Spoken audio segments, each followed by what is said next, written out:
Assalamualaikum warahmatullahi wabarakatuh. Hamdan syukran lillah, salatan wassalaman ala rasulillah wa ala alihi wa man tabi'a risalah. Pada kesempatan kali ini kita akan berbincang-bincang santai atau podcast dengan dua narasumber kita, yaitu yang pertama ada Ustadz Afrizal Rivo sekaligus pembina Persiba, dan yang kedua adalah Ustadz Rusdi Usman TA STMPD. Dan perkenalkan sebelumnya, nama saya Sultan Al-Hakim selaku Ketua Umum Persiba Generasi Kedua periode 2026-2027. Buat podcast kali ini akan dibawakan langsung oleh Ustadz Afrizal Rivo. Kepada Ustadz, saya persilahkan. Assalamualaikum warahmatullahi wabarakatuh. Hari ini kita memulai untuk podcast ya. Perkenalkan terlebih dahulu, yang menjadi bintang tamu kita pada hari ini adalah Ustadz Rusdi Usman TA STMPD. Beliau adalah dosen tetap Fakultas Tarbiyah Keguruan UIN Araniri, Prodi Pendidikan Fisika. Adapun pengalaman beliau sebelumnya pernah menjadi direktur TQA Kampung Keramat Banda Aceh, dan juga pernah menjadi pengisi tahsin baik di kampus UIN Araniri maupun Dewan Dakwah Aceh. Dan perlu kami sampaikan juga, Ustaz, mungkin Ustaz juga pernah saya mendengar menjadi ketua prodi ya di Teknik Arsitektur Fakultas Saintek. Nah, sangat menarik ya kalau kita melihat dari lulusan beliau tadi adalah lulusan dari sarjana teknik. Jadi timbul pertanyaan, Ustaz, kenapa Ustaz menjadi pengajar tahsin sedangkan Ustaz memberikan materi di mana-mana itu mengisi tahsin Al-Quran? Mungkin bisa Ustaz sampaikan sedikit. Ya, terima kasih. Assalamualaikum warahmatullahi wabarakatuh. Seperti tadi sudah diperkenalkan, saya adalah sarjana teknik, tapi juga MPD, guru, pengajar teknik dan guru. Nah, itulah maka saya jadi bisa menjadi guru tahsin ya, di mana-mana.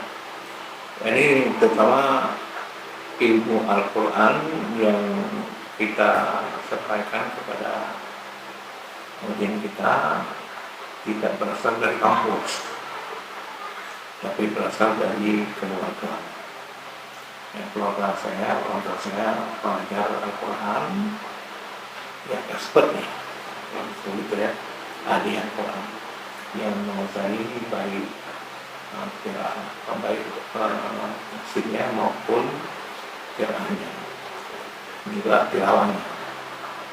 Kemudian saya berada di kampus ini mengambil bidang ini karena ilmu itu dari orang tua saya. Ini mulai dari belajar Al-Quran semua orang tua dulu sampai fasih, menguasai ilmu tajwid dan menguasai ilmunya juga, hanya mempraktikkan tajwid, tapi ilmunya secara mendalam dalam orang tua saya. Kemudian ketika sudah di kampus kuliah, saya di teknik, sampai kuliah saya mulai mengajar Al-Quran kepada anak-anak di rumah-rumah kalau ada yang membutuhkan untuk mengajar. Dan terakhir kami membuka taman pendidikan Al-Quran. Saya adalah salah satu pendirinya atau merintisnya. Ini karena pendidikan taman Al-Quran pertama kali di Aceh ada di kami di sini di Aceh, di Kampung Keramat tahun 85. 95. Maaf, Ya, 92. Bukan 8. Saya rekam di sini ya. 92. 9 Ya, 92. Nah, itu ada di Aceh. Itu mulai dari Kampung Keramat, ada TPA, tujuan pertama untuk anak TPA, baca Al-Quran. Ada jenjang lanjutan, Ta'limul Quran, TQA, dan juga ada TKA. Jadi mengenai saya jadi guru di TPA sampai kemudian anak-anak tamat TPA menggunakan di TPA, Lalu kami memberikan TQA. Saya ditunjuk dan dipercaya menjadi direktur TQA di kami. Saya sampai 96 masih ada di Kampung Aman mungkin TQA.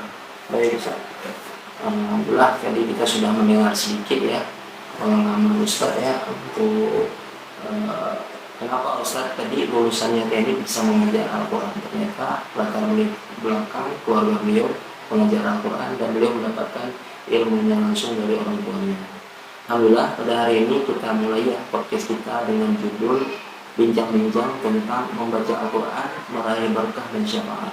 Nah ini menarik ya pertanyaan materi podcast kita, apalagi di hari Jumat ya ada anjuran kita untuk membaca surat Al-Kahfi misalnya di setiap hari Jumat. Baik Ustaz, mungkin Ustaz bisa memberikan sedikit ya, apa kira-kira hubungan antara kebiasaan membaca Al-Quran dengan meningkatnya kualitas iman kita Ustaz? Ada nggak hubungannya? Iya, sangat dekat sama hubungannya. Pertama sekali kalau kita merujuk kepada hadis Nabi, khairukum man ta'allama al-Quran aw 'allamahu. Sebaik-baik kita adalah orang yang belajar Al-Quran dan mengajarkannya.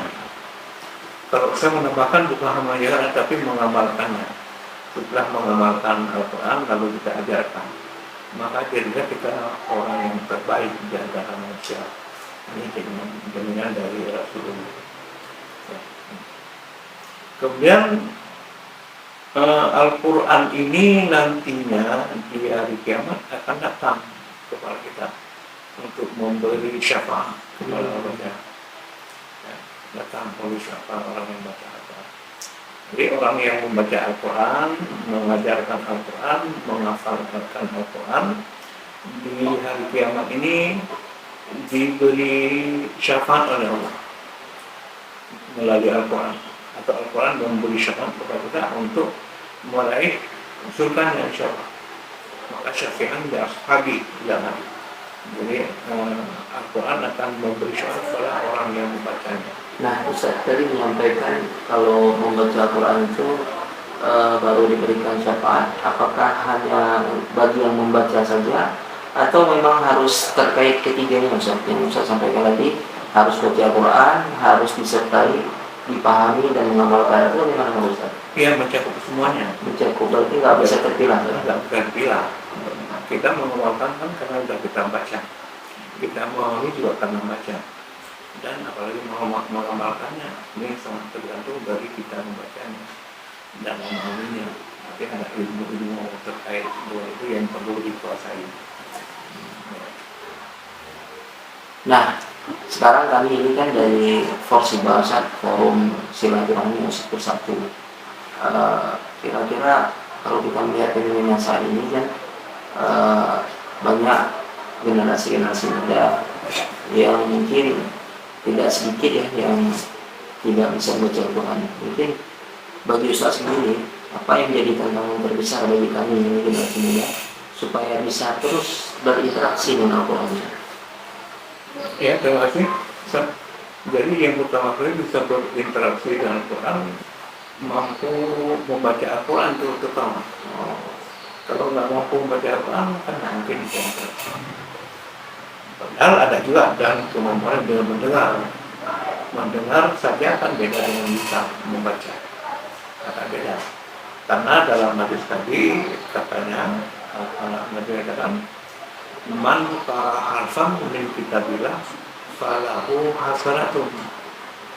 Barang siapa yang membaca satu huruf dari Al-Quran maka akan dinilai sebagai sebuah amal kebajikan. Wal hasanatu bi asyri amsalihah.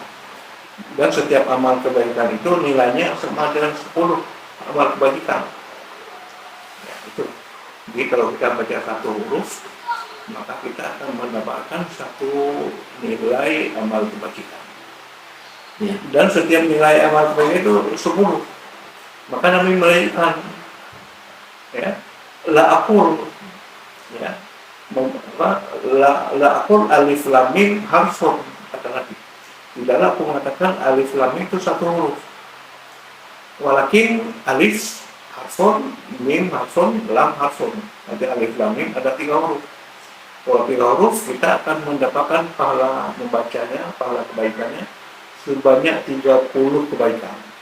30 amal kebaikan. Bayangkan setiap amal kebaikan bagaimana? Bagaimana pahala yang Allah berikan.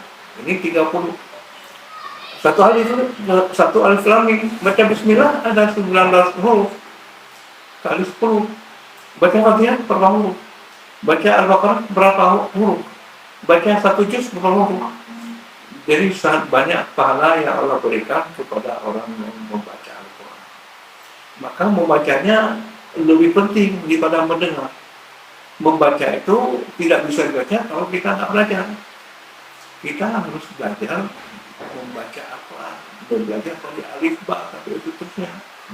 Dan membacanya menurut saya yang mendapatkan nilai penuh 10 itu adalah membaca yang benar. Hurufnya benar, panjang pendeknya benar, dan hukumnya semua hukum tajwidnya benar. Barulah kita mendapatkan. Bagaimana seorang guru memberi nilai kepada siswanya? Kan ada yang penuh, nilainya ada yang kurang. Kalau nilai penuh itu ini betul semua.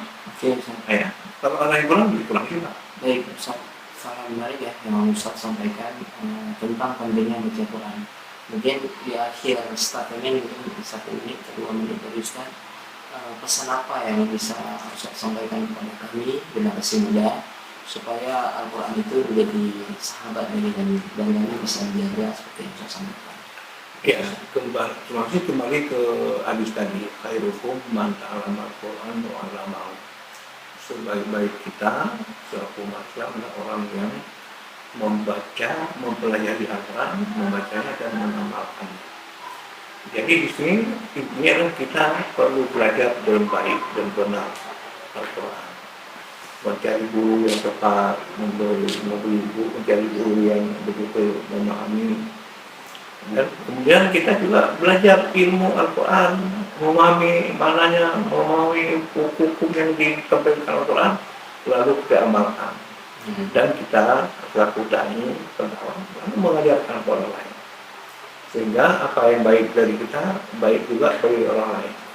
Inilah amal jariah yang paling besar yang harus diberikan kepada kita. Baik kita baca Al-Quran, mengajarkannya dan mengamalkannya. Baik Ustaz, alhamdulillah kita sudah mendapatkan informasi atau ilmu yang diberikan oleh Ustaz. Semoga apa yang saya sampaikan menjadi amalan bagi kita semuanya dan bisa kita terapkan pada generasi muda ini. Baik, selanjutnya kita kembalikan kepada Tuan Persilahan. Baik, terima kasih atas Ustadz Rusdi Usman PAST MPD atas kata-kata yang sangat bermakna. Baik, dengan berakhirnya bincang-bincang singkat kita pada hari ini, maka berakhirlah pula podcast kita. Kepada narasumber Ustadz Rusdi Usman PAST MPD kami ucapkan ribuan terima kasih. Dan kami akhiri hadanallahu wa iyyakum ajma'in. Assalamualaikum warahmatullahi wabarakatuh. Waalaikumsalam warahmatullahi wabarakatuh.